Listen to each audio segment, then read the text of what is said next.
Hi, everyone. This is Dr. Gayle Carson. Welcome to Living Regret Free, a program that shows you how to live a better and more joyful life. As an added bonus, I invite you to listen to an introduction to my Mindset Matters program, which ties into this so well. Go to www.sobmindset.com. It's free, and I know you will enjoy it.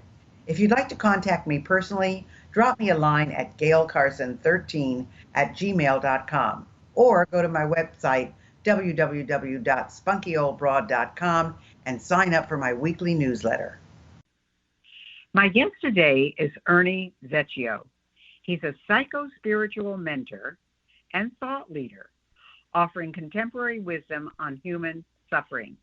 As a trauma psychologist whose career spans over 30 years, he's treated more than 10,000 patients who suffered severe trauma that ranged from amputation, head injury, sexual assault, and paralysis.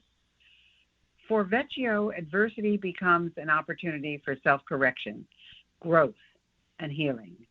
He is the author of 4 books, including his latest, Feelings and Reason, Activating Your Heart as Compass Despite the Ego's Interference, an international bestseller in 7 countries across multiple spirituality, healing, and self-help categories. Wow, Ernie, that's quite a resume there. So, Well, thank you. Welcome to the show. And after writing 3 books, what inspired you to write Feelings and Reason? Because you have the tagline, Activating Your Heart as Compass Despite the Ego's Interference. And we all know the big strategy that ego plays. So tell us a little bit about that. Well, I've gone on this journey, Gayle, where I've treated so many people.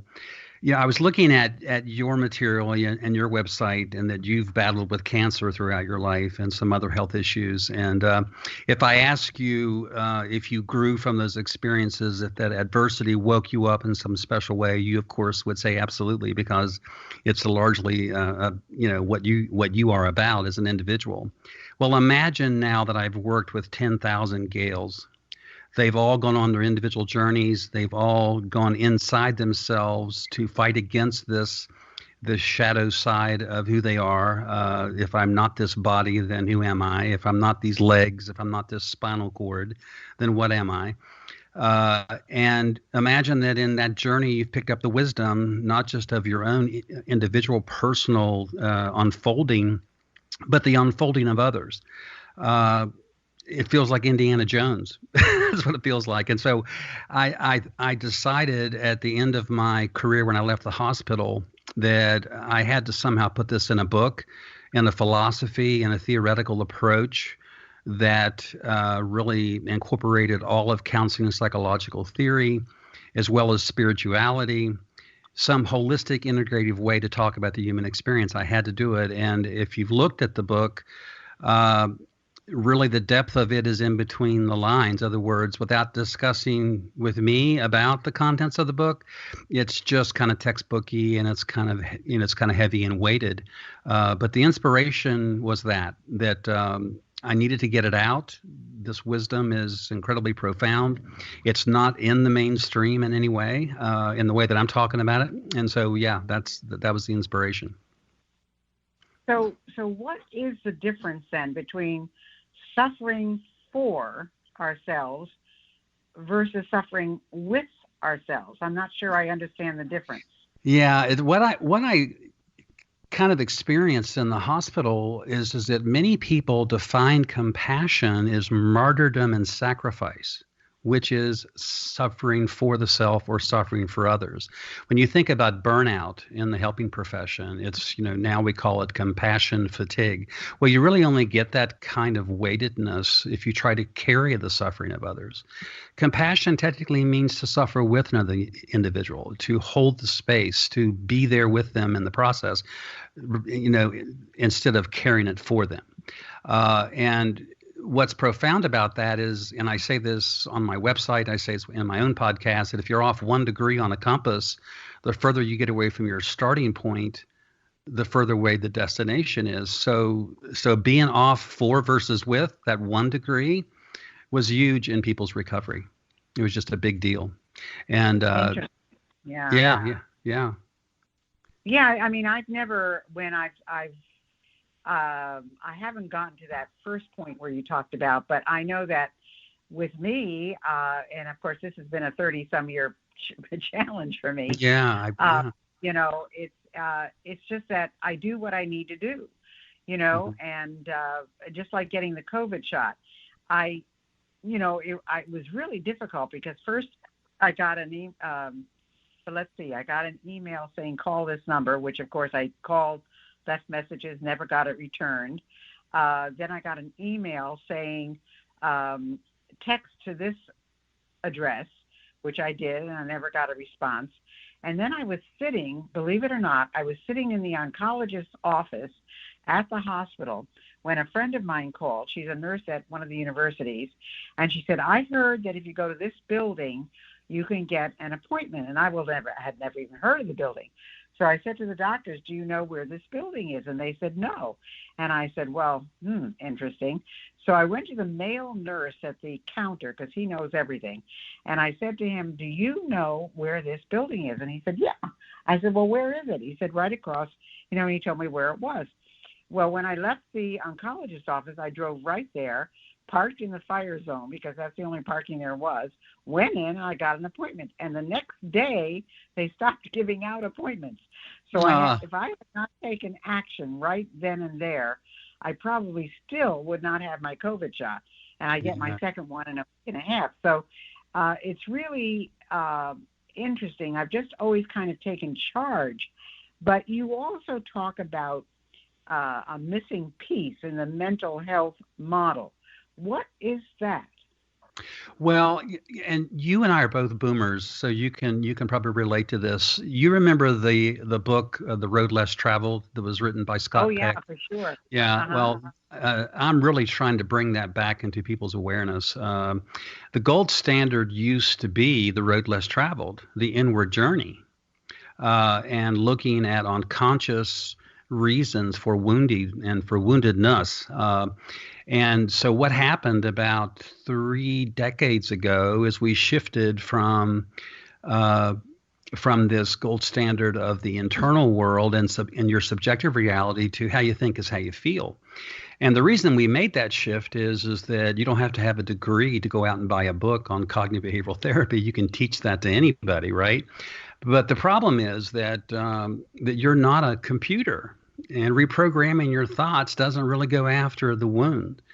And so I used to train therapists, and so I understand how this has happened, that, to know the internal workings, the subjective lives of the patients that you're serving is a challenge.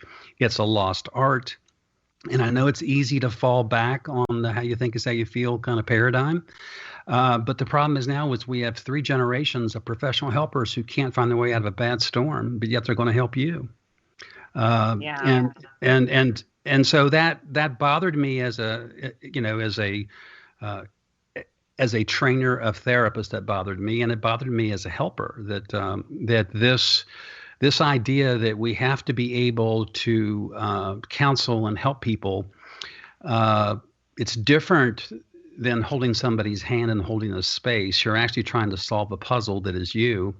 But there is a common theme in the human experience. There's a common theme that is revealed by adversity. And again, it's not talked about in a kind of a holistic, integrative way, not all in one place like I've done in this book. So how do we begin our journey inward? Well, if you look at, I'll just take what's happening right now. Look at the virus.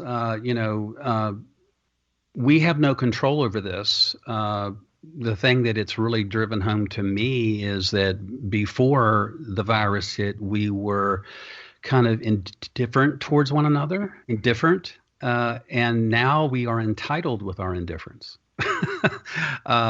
And so it's thrown us back on ourselves in a way that we need to examine, what is going on inside of us, and what am I supposed to do with this virus? I can give an example. The other day, I hike and bike quite a bit, and I was hiking the other day, and I came. And I'm seeing a lot of trash along my hiking trails. And as I looked at this trash, I thought, somebody needs to do something about this. And then as soon as I said that, a voice in my head said, well, Ernie, you hike these routes and these trails all the time.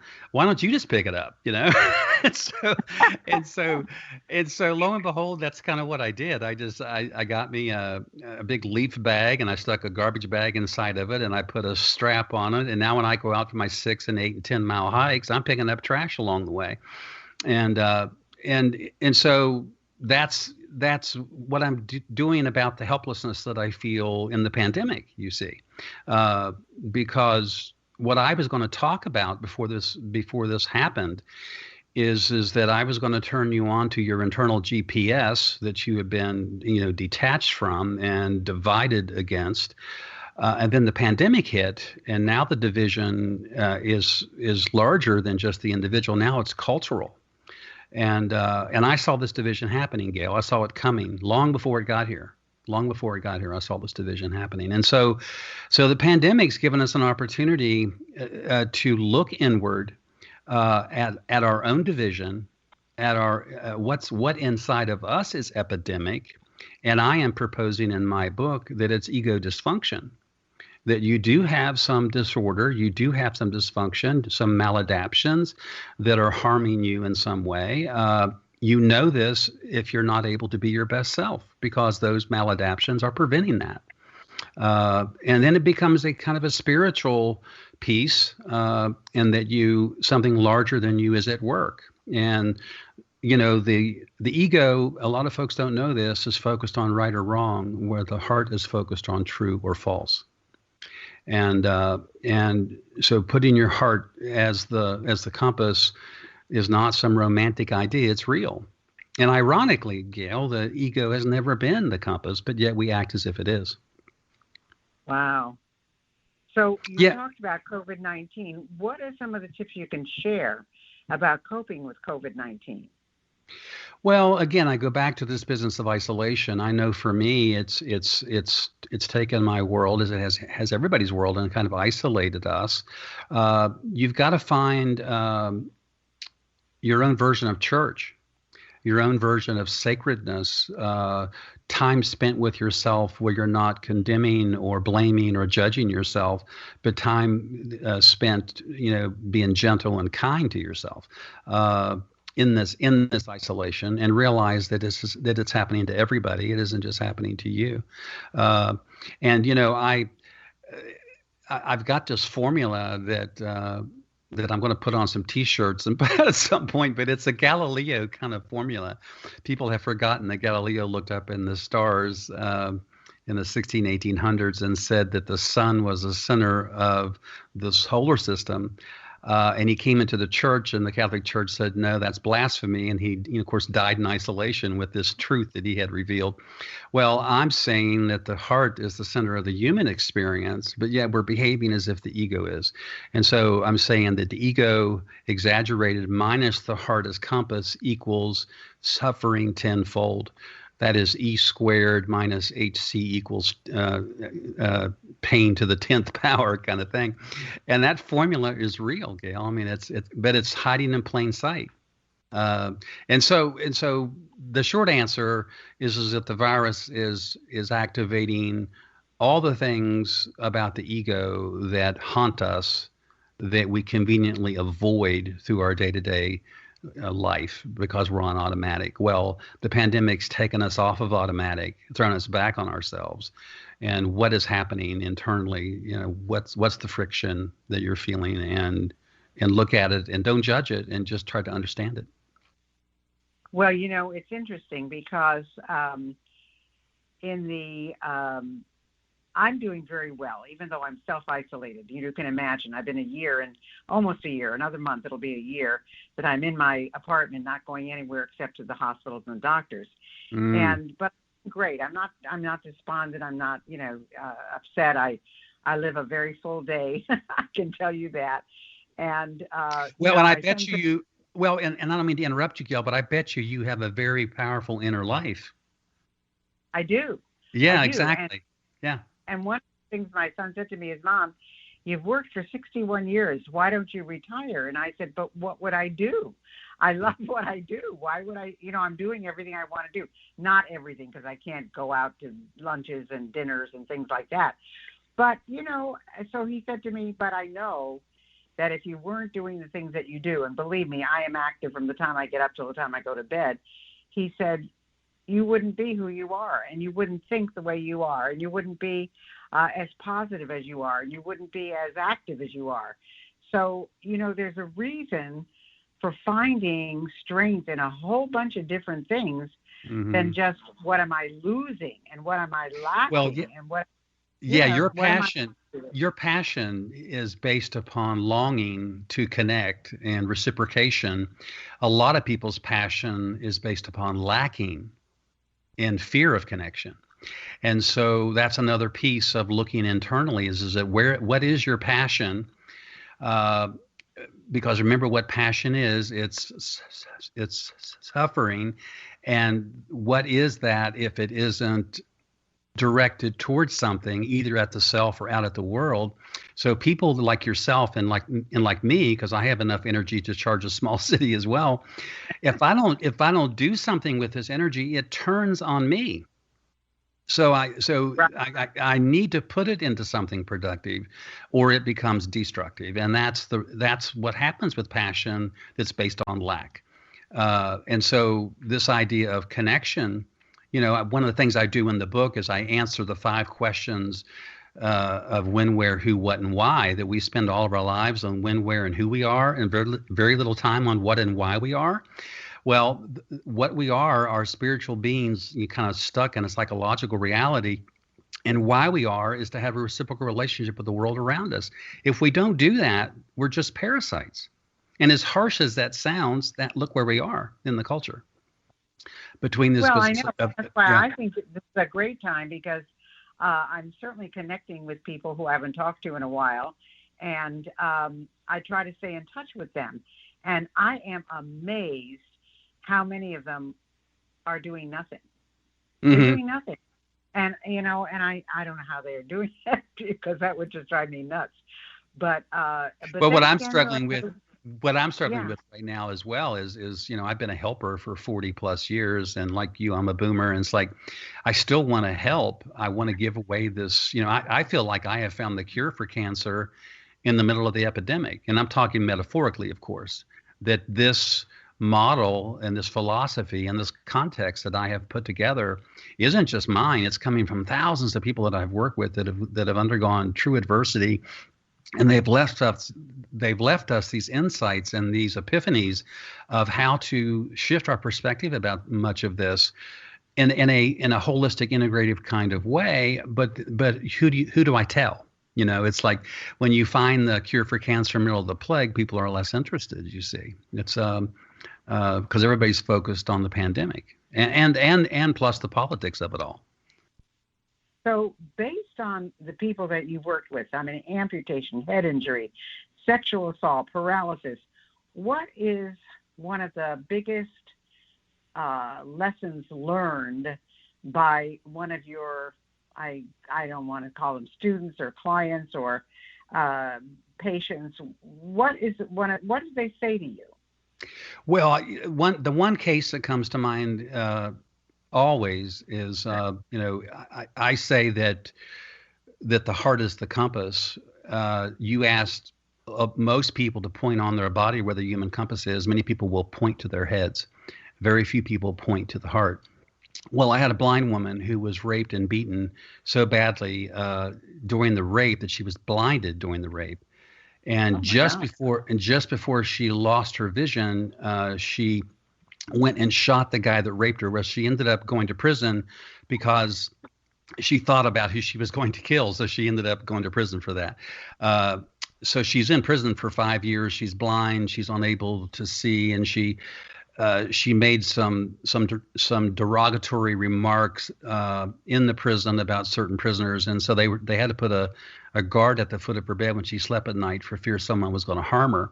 So she gets out of prison and she comes to my hospital, and I'm introducing her to pieces of this model, because this was back in probably the early 2000s.